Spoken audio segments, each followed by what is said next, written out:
Yeah, it's Murphy's Laser here, and this is going to be a video response to Dubkdad helping the Hapless. I really like this video a lot. It's basically very true. People are going to disagree with it. Luckily, Dubkdad has been around for a while, knows what he's talking about. He's a very intelligent man.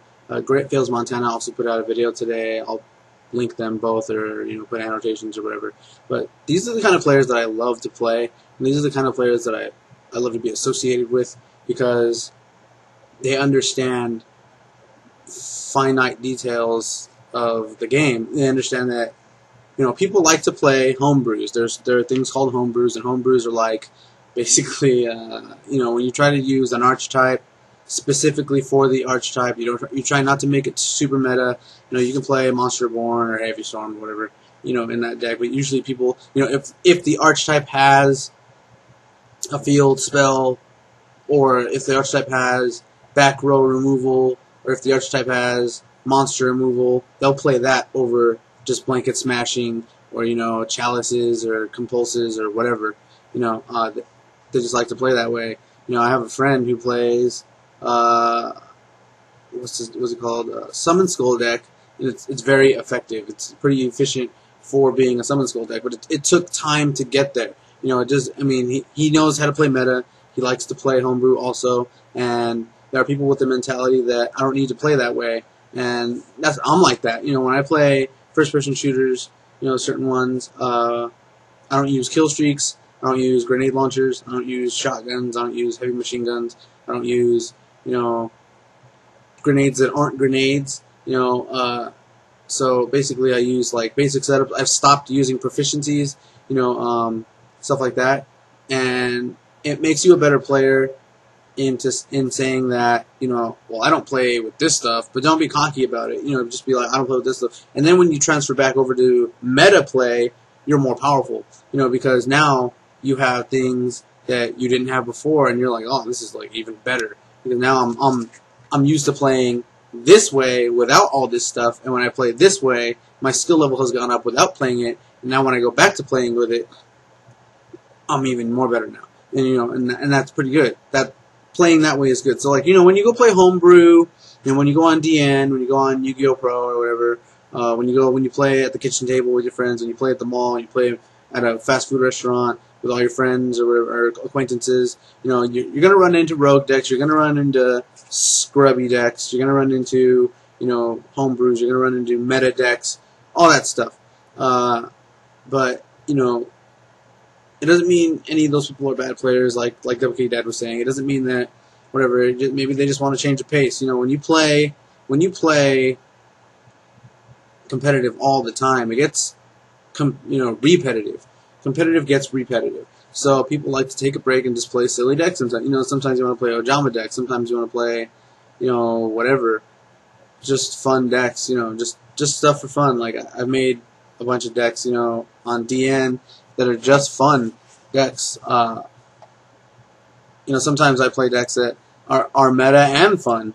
If that sounds like weird, but it's possible. So basically, what he was saying was, yeah, just because you play these people all the time, it doesn't mean that they're bad players. Some of them, you can't really just say someone's a bad player. They have a preference. Right now, I have a Spellcaster deck on DN, and it's a fun deck for me. It has a combo. It's a combo deck. It needs this, this, and this to go off. But when it gets that, you're pretty much locked out. I got you. But it's too slow and not competitive enough to play against meta decks. Now, that's why they're called meta decks, because they are the meta. They're the top of the top. All that stuff. But yeah, and then stubborn players. Stubborn players need to change their attitude. I used to be very stubborn. I used to, get this way, or I didn't want to try something because, I thought I was too good for it. I was, above playing that card, above using this thing, whatever. And that's a bad way to think. You can do it positively. You can do that and say, I don't want to do that. I know that that's a good thing. I know how powerful that is. I just want to try to play without it for a little while. But when you become competitive, when you go to a regional, when you go to a YCS, when you go to Worlds, you have to play at the top of your game, at peak physical condition or peak mental condition or all that. when people go to the Olympics, they go and they train a certain way and they do certain things, and all that stuff. And they don't just go to screw around. They're trying to get the gold. They're not trying to get silver. They're not trying to get bronze. They're not trying not to place. They're trying to win. And so when you go competitive, you have to win. You want to win, and you want to play the best you can play. So don't take something that might make it. Use a meta deck. Use a meta deck. That's what they're there for. And then when you're not playing that, and if you think that you're skilled enough and that your deck is competitive enough in a rogue fashion to take it to a competitive environment, and you've tested it on DN, against multiple players, hundreds of players, whatever. You've studied the meta. You've established that this deck can win. This deck is has great matchups against this. If I need a side, then it becomes a better matchup, or that gives me the capacity to win. But don't just take Ojamas. Don't take I don't know, the People deck where it was like 3 cards, kind of like Ojamas, and they had a trap or whatever. Or don't take Magnet Warrior deck or something weird. Just take meta deck to a competitive setting, and when you're not in a competitive setting, you play however you want. But there are competitive decks for a reason, and that's the point that Dubkdad is trying to make. That that there is there's levels of thinking. There's here, it's fun level, and then there's here, it's serious business time. When people, here's a good example of what I mean. When you're a lower middle class citizen, you worry about where your money's going to come for your rent, where your money's going to come for your gas, how you're going to pay stuff, what am I going to eat today, whatever, and then when you're upper class, you're like, what do I want to eat today from wherever, what car am I going to drive today, you know what I mean, like that kind of stuff. When you play those lower decks, lower level decks, that's basically what you're worrying about. How am I going to win? How am I going to win this? Dude, if I get into this situation, how am I going to get out of it? And then when you're in the meta deck, you're basically going, okay, so this is for this, that's for that. This has a bad matchup against this, but, I could probably still get out of it with this, whatever. And then you tech in what you want. And basically, that's, lower level decks are like lower, class citizens, and, I don't really like to use that term. I think everybody as people are equal. But anyway, and higher class citizens or rich people are like upper class decks. Like when you have, let's just go back to Teledad. Teledad had so many options, was so fast and so powerful that it didn't need to worry about anything.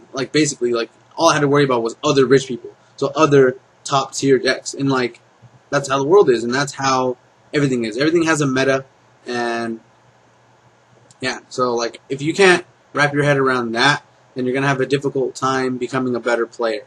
Having a good attitude is probably key above anything else, I think.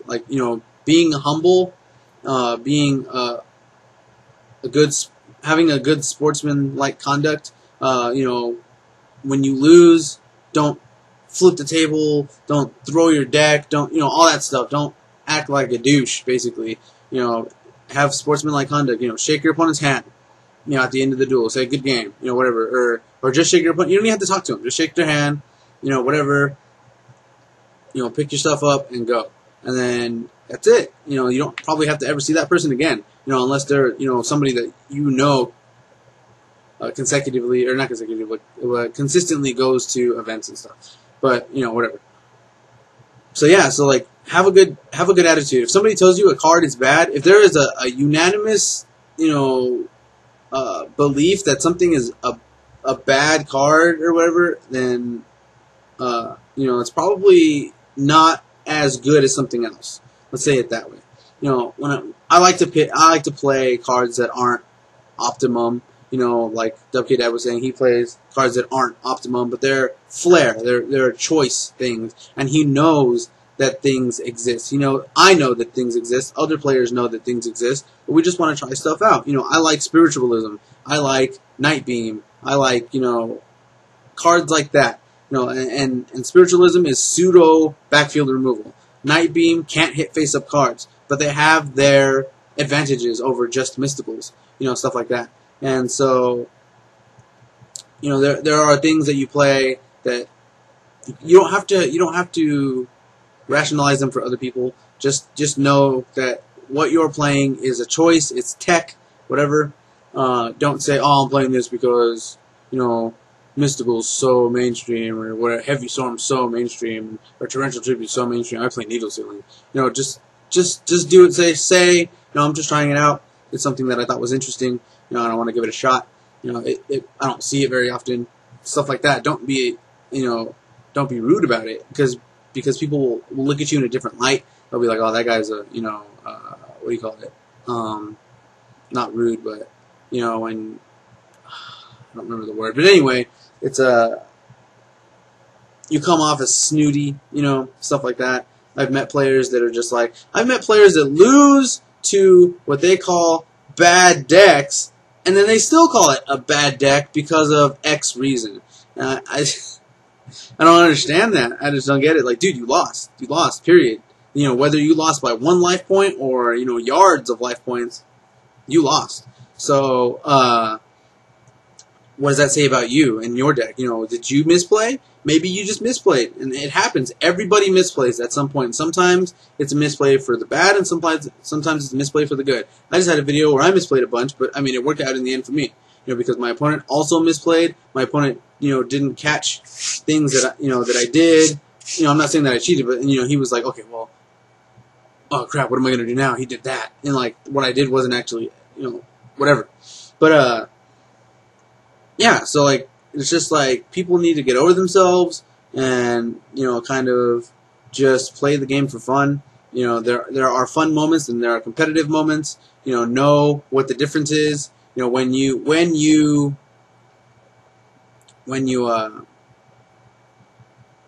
text something in that somebody tells you is bad, listen to them.